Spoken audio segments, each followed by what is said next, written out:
山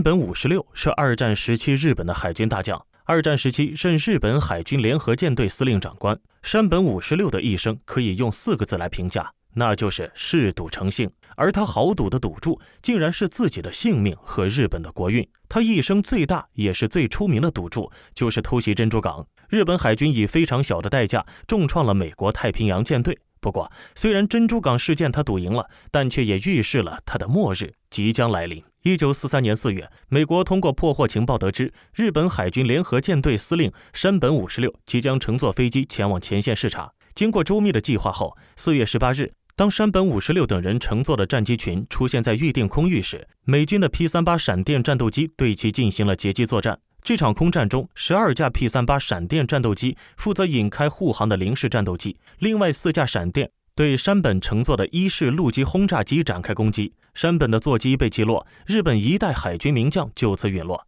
今天我们来聊聊在二战中干掉山本五十六的洛马公司的开山之作 P-38 闪电战斗机。P-38 闪电战斗机是美国洛克希德公司研制的第一种军用飞机，由传奇人物凯利·约翰逊主持设计。1936年，美军陆航公布了一种双发截击机的设计要求，其中最大速度为576千米每小时。1937年6月23日，陆军采纳了洛克希德公司的设计。1939年1月 ，XP-38 原型机交付使用。1月27日首飞成功，但是出师不利，在2月11日加利福尼亚到纽约横贯大陆的创纪录飞行中坠毁了。1939年，世界局势急速恶化，美国国会开始批准拨款建立新的航空兵部队，尤其是在观看了德国 Bf-109 充满挑衅意味的巡回表演后，包括美国航空界人士在内的一大批有识之士认为，开发新式战斗机已是当务之急了。除了传统的速度要求，因此而带来的流线型设计思想外，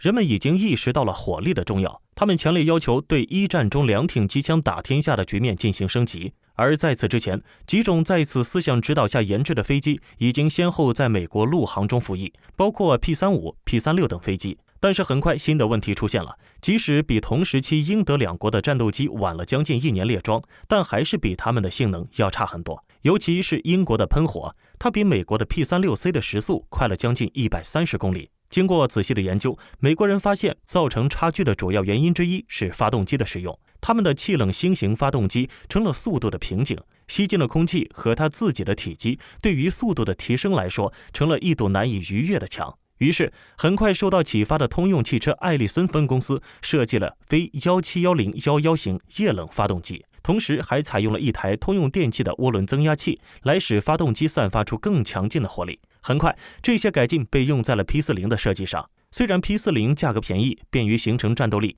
自身的设计也有可圈可点之处，但是它自身的理念和陆航的战略思想却限制了它的发展。而且即使加以改进，涡轮增压机在 P-40 上也显得非常笨重，因此这样的设计空隙就使得适应高空高速的战斗机有了发展的根基，这就成为了 P-38 诞生的契机。P-38 战斗机为单座双发平直翼的布局，拥有许多优良的特性，高速度、重装甲、火力强大，是太平洋战争初期唯一能够与日本零式抗衡的战斗机，也是在美国陆航的战斗机中击落日本战斗机最多的机型。该战机长度约 11.6 米，翼展 15.9 米，最大飞行速度为667千米每小时，最大作战航程为1700公里，运输航程为3600公里，实用升限约13400米。P-38 战斗机的双尾撑结构能够迅速地吸收异常的震动，翼损面积由于支撑型的设计而坚固，并且多有重叠，这使得炮弹击穿它的油箱并引起燃烧的可能性大大降低。而 P-38 的自封式主油箱是和发动机分离装在中间短舱内的，这又加大了它的生存力。P-38 战斗机采用2台非171011型液冷发动机。由于2台发动机的缘故， P-38 可以将涡轮增压器毫不费力地扛起来，而不影响整机外形的流畅。因为作为一种大型的战斗机，付出功率上的牺牲而取得性能上的平衡还是值得的。2台发动机都向内旋转以抵消转距，而中央短舱内的武器平台由于失去了协调器的约束，可以肆无忌惮地喷射出一股密集的弹雨。另外，它是率先采用前3点起落架的飞机之一。这就允许它比老式飞机拥有更高的安全着陆速度。但是这款战斗机由于其非常规的配置，也造成了一定的弊端，例如座舱的温度调节功能不佳，导致在高海拔地区会结冰，在长距离的护航中常有驾驶员冻伤和疲劳失去意识的例子。而在热带气候中又会过热，由于太平洋战区的气候非常炎热，所以在作战的过程中，许多飞行员只穿短裤、网球鞋和降落伞驾驶飞机。因为涡轮增压产生的尾凝常常会暴露 P-38 的位置，让飞行员陷入被动，机动性不好，尤其在高速俯冲时，其控制系统容易被锁定，往往会导致致命后果。虽然是双发，可以在一个发动机停摆后返回机场，但事实上，它被击中的发动机极容易发生爆炸，从而导致飞行员很难快速跳伞逃生。根据战后统计，在失去一个发动机的情况下，只有 10% 左右的 P-38 战斗机成功返回。后来设计师对他们的相关问题进行了改进，并衍生出了10多个型号，最终弊端得以解决，性能也得到极大的提升。经过改良后的 P-38 闪电战斗机配备有2000磅炸弹和5节5英寸高速火箭，越来越像是一架表现出色的战斗轰炸机了。在诺曼底登陆战役期间， P-38 战斗机的机身涂上了醒目的黑白相间的入侵条纹，游荡在法国西北部的上空，对德国国防军的总部、雷达站、火车站以及车辆纵队进行无情的狂轰乱炸。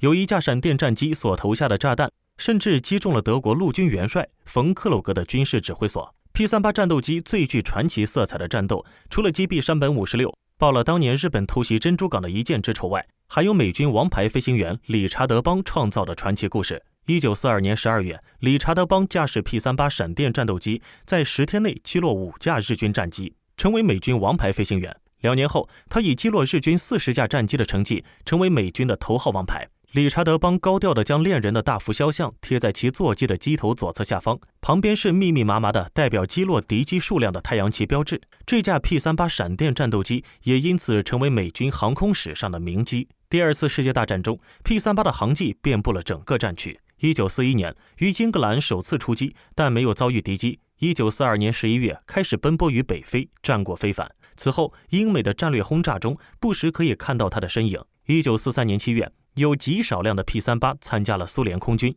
到1944年，在亚欧战场，陆航已经有13个大队在使用 P-38 战斗机。在缺少补给的链式群岛上，正是它大航程、大火力发挥的舞台。1944年春，甚至连中国战场上都出现了它的身影。这种有2个机身的战斗机，以续航时间和凶猛的火力，分别给予它同类对手零式战斗机和 FW-190留下了恐怖的回忆，被日军称为双身恶魔。P-38 是美国在第2次世界大战期间唯一生产的美国战斗机，也是第一架广泛使用不锈钢和齐平铆钉的战斗机。除了作为通用战机使用外，它还可以执行各种空战任务，比如充当轰炸机、夜间战斗机、远程护航战斗机，甚至可以作为炸弹探路者，引导重型轰炸机或者其他装载了炸弹的 P-38 战机飞向目标。虽然有一定的缺陷，但它兼具速度、射程和火力优势，在太平洋战区总共击落了1800多架敌机，成为了2战期间最为成功的战斗机之一。